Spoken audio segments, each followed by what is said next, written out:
Hey guys, Drea Avent here with Nick Itkin. He is a fencing superstar. He is a stud in the fencing world. He's an Olympic medalist. He's a Pan Am gold medalist. He's an NCAA champion, and he is really doing big things in the fencing world right now. So I'm super pumped that he invited me over to his place, and I'm also super pumped to partner with OtterBox phone cases. You guys can check out otterbox.com for a wide variety of phone cases. They are super durable. I've dropped my phone multiple times. My screen has never cracked. They have a lot of really, really great styles. So they are style and substance, and that's what I feel like I represent with what I do. So again, check out OtterBox phone cases to find your phone case today, otterbox.com. So Nick, what's up? Thank you so much for having me over. Yeah, of course. Happy to speak with you. Yeah, really great vibe here at your place. And Nick, you started fencing at 7 years old. You're 25 now. What was it about the sport of fencing that really drew you in to where you really rose to the occasion and you've done so many great things within such a unique sport here in the USA? Yeah, well, thank you. And I started fencing when I was like 7, 8 because my dad is actually a coach. And he used to fence in Ukraine. And then he came over here and started coaching. And he kind of introduced me to the sport. And eventually I kind of like started to fall in love with it. I mean, you got to put on a mask and start stabbing people. So it's pretty fun.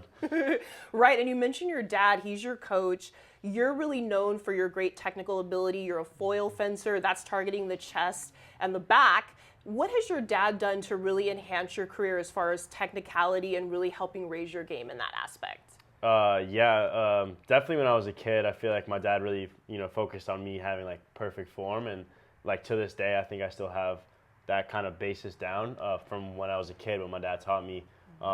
In each country, they have like kind of like their different styles and techniques. So my dad, growing up in the Soviet Union, they had their own like style and technique, and that kind of, you could see that style in my fencing today. Yeah, that really comes to light. And we were talking off camera, the amazing performance that you had at the Paris Olympics. You got bronze there. What were your greatest memories of just being a part of that Olympic experience there in Paris? There were so many. I mean, compared to Tokyo, it was just like two different worlds. Being there, every single day there was something new coming on. There was so much attention, so much media, and I fenced in like one of the craziest venues I've ever been in, with a lot of spectators, and it was just like overwhelming of emotions with a lot of my friends and family there. And it took me a while to like settle in after that, because just a lot of thoughts going in my head. Yeah. What made the atmosphere so intense? You fenced around the world in different places. What was so special about that? What you mentioned as far as just like, you said you've never really fenced in an environment like that. Yeah, I mean, unfortunately, like our sport, like we'll get good fans, but nothing compared to what happened at the Paris Olympics. Like there were so many people in there, I couldn't really even think. Like I couldn't hear my coach, what he was saying. It was a lot going on, and I loved that. I thought it was amazing. Like that's what the sport needed, and like I used to dream of like being in that kind of environment. But yeah, it was an amazing experience, and I'm excited to hopefully in LA will be a similar experience like they did in Paris. Yeah, well, I covered the Olympics for NBC in the past, and it's such a regal experience just being able to be there and see all those athletes that are just so dedicated to representing their country, and there's so much pride that comes behind that. So what are your goals in 2028? You brought up 2028. We're here in LA. The Olympics is going to be here in LA. What are your goals? I mean, that would just be like the total dream come true. I mean, I'm born and raised in LA. I came back to LA after university, and it's my hometown. So to win a gold medal in front of my hometown, friends and family would just be like the total like perfect picture of my career, I think. Yeah, your accomplishments have yielded you some great sponsorships. We were talking about your Nike sponsorship, and then Absolute Fencing Gear. You have an amazing, just unique custom blade with them. Tell me about that and how that partnership came about with Absolute Fencing Gear. Oh yeah. Well, yeah, you did your research, yeah. So, yeah, that's what I do. That's what people know about me. Yeah, so I've been with Absolute Fencing since around after the Tokyo Olympics. And yeah, after Paris Olympics, we talked about, creating a product together, and I realized like something like blades is something that I care about a lot, and I'm super picky, and I've always been the fencer that goes through a lot of blades, and I like my blades to be a specific way. So we created a product where I have like my own blade that I got to be a part of. So super excited for kids and people to try it out. Yeah, and for the fencing aficionados, what's so special about your blade? We were talking a little bit about this off camera. So you said it's a little bit thicker in certain parts, and the bend. Tell people that are looking to buy this blade, what can they benefit as far as just getting that blade? Yeah, I mean, I've always thought like blades, they can be like better and worse quality even if they're the same one. So I kind of like the ones that I've picked out, and they're called a square blade, so they're like thicker in the end, and I think that the way that they bend is something I prefer, and I like my blades not to be super whippy. I like it to be like kind of stiff so I can control my point control better. Yeah. So people not understanding fencing might not realize the differences, but like once you get to a really high level, like your blades like do make a huge difference. Yeah, that's amazing. And I personally want to thank the team at Absolute Fencing Gear. I called them. I really wanted to interview Nick, and they got me in touch with him right away. I said, hey, I want to get Nick on my show. So shout out to Absolute Fencing Gear. They do amazing top to bottom, anything you need for fencing. You can find anything that they're offering at absolutefencinggear.com. That's where you can find Nick's blade as well. All right, guys, well, it is time for your favorite segment, my favorite segment, the 3-minute play with DA, rapid fire questions showing you more about your favorite athletes off the NFL football field, off the basketball court, outside of swimming, outside of fencing. So Nick, you ready? Yeah, okay, this is how we get started. Okay. Woo! There's a vibe when we start this. All right, Nick. If you could only listen to one artist or band for the rest of your life, who would that be? You got to pick one. Someone said, we're taking away everything. The only music you can listen to is from this person or this band. Who would that be? All right, I got to go with Drake. Really? Oh my God, I wasn't expecting you to say that. Okay, why Drake? Yeah, because I just think like he could do it all. Like he's done like different kinds of vibes for everything. If I only have one artist, I might as well have someone who could, play like a slow song or can like get me pumped up. Okay, so were you following the whole beef, like the Drake and Kendrick beef? Like, was that hard for you as a Drake fan? Yeah, I mean, I'm from LA, so I feel like I have to like stay loyal and stuff. Obviously, I think Kendrick. You have to stay loyal to who? To Drake? Okay. To Kendrick. Kendrick is from LA. Compton. I know. I'll say he won, but like who I'm gonna listen to is gonna be Drake at the end of the day. Okay, so nothing that went down with that beef swayed you away from your loyalty to Drake. I like that. I love loyalty. Loyalty matters in the world. All right, you went to Notre Dame, national champion fencer there. What was your greatest memory in college that didn't involve fencing? There's a rich history with Notre Dame. I come from a family, my dad's a big USC fan, there's a rivalry there, but I still have a lot of respect for Notre Dame, amazing school. What was the greatest memory of just being a student there that didn't include fencing? Okay, yeah. That's a good question. I feel like most of my stories at Notre Dame is definitely involving fencing. Yep. I feel like getting into football was really cool there, like going into my first football game, because it's like such a big culture. Yep. And like my parents are from Ukraine, so I didn't really like get into football. I was like super into basketball and soccer. But when I get there, it's just like overwhelming. Like everyone talks about it. It's like when you go to a football game, there's like a lot of energy and that atmosphere is pretty cool. So I got super into football, I think, once I went to Notre Dame. So Notre Dame kind of got you into the sport of football. Yeah, the just culture like and everything, because you weren't really brought up on football. Exactly. Like I knew Notre Dame had a big culture of football, but like I didn't expect it to be like that. Like, Awesome. Well, I'm looking back at your kitchen right now, and I ate a salad. I'm thinking about my kitchen. I ate a salad before I came here. So I want to ask you a random question about salad dressing. What is your favorite salad dressing? I drenched mine with ranch. What are you? Are you like a Thousand Island guy? Are you an Italian guy? I like Thousand Island. Thousand Island is really good. Okay.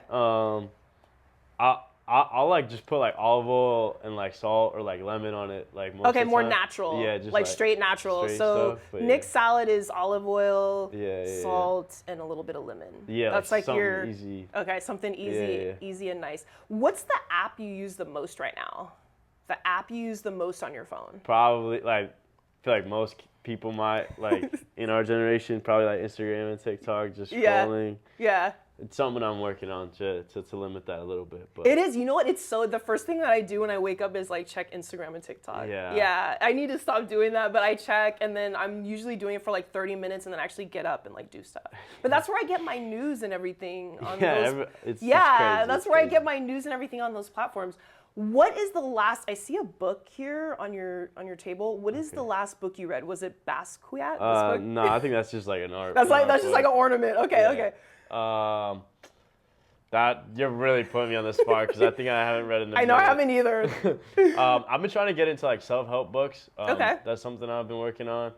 Okay.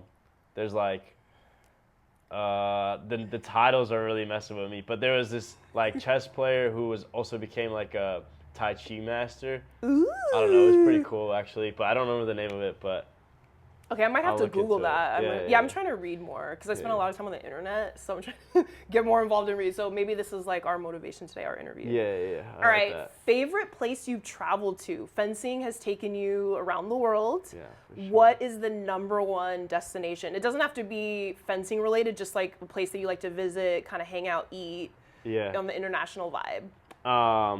There's a couple. Like that's one of my favorite things about like my sport is that I get to like travel all over the world. Tokyo was one of my like favorite spots for sure. I want to go there. I feel like the culture is just so different and unique than like anything I'm used to.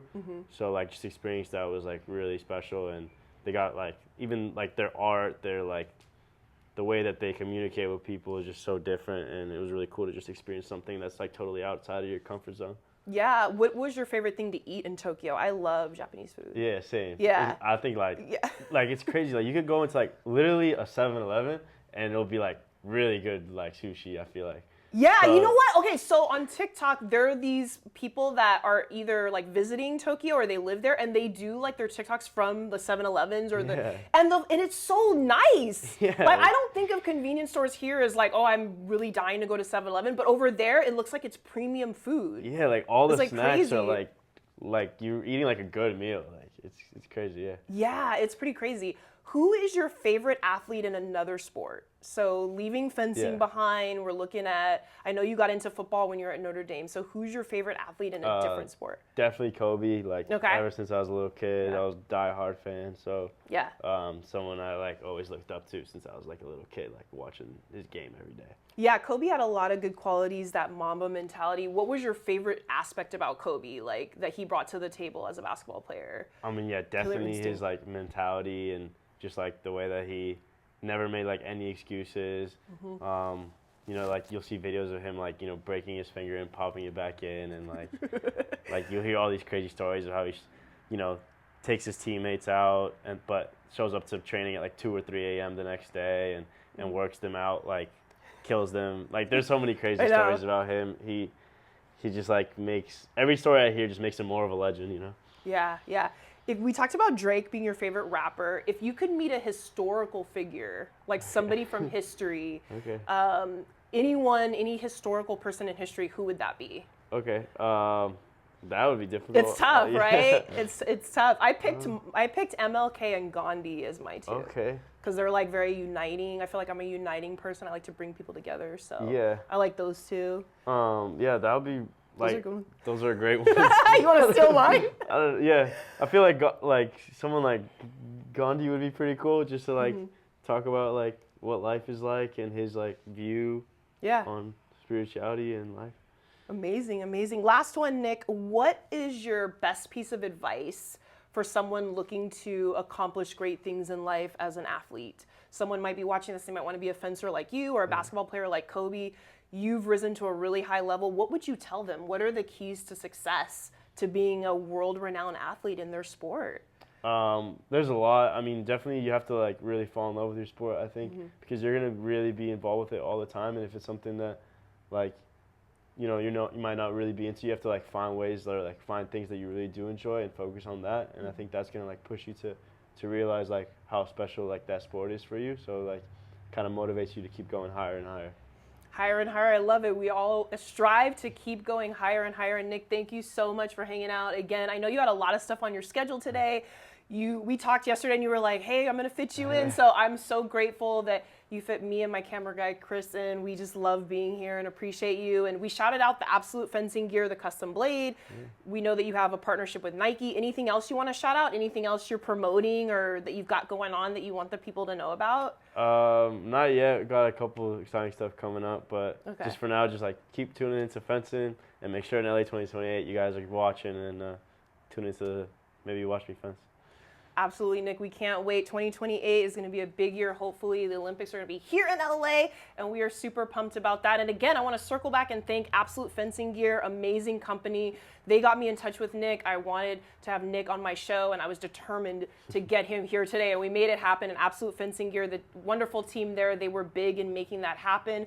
Check out absolutefencinggear.com, and remember to check out otterbox.com for the phone case for your phone. They have a lot of great variety of designs, and they're very, very durable. If you drop your phone, the phone screen will not crack if you buy an OtterBox phone case for your phone. So definitely check that out. And I want to thank my camera guy, Chris. He is doing a lot of things these days. He just got back from India. He is my ace when it comes to these interviews. It is always a pleasure to work with him. So I'm grateful we got him for this one today. So thank you so much, Chris. And I want to thank you guys so much for supporting me as an independent journalist. 15.1 million total views for me. You guys have seen me on the NFL on Fox on TV, college football on Fox. I just did college football for Big Ten Network. I've done the Olympics for NBC. So we want to keep rising on the independent level. You guys are a big reason why we are shining right now. So make sure you guys like, comment, and subscribe.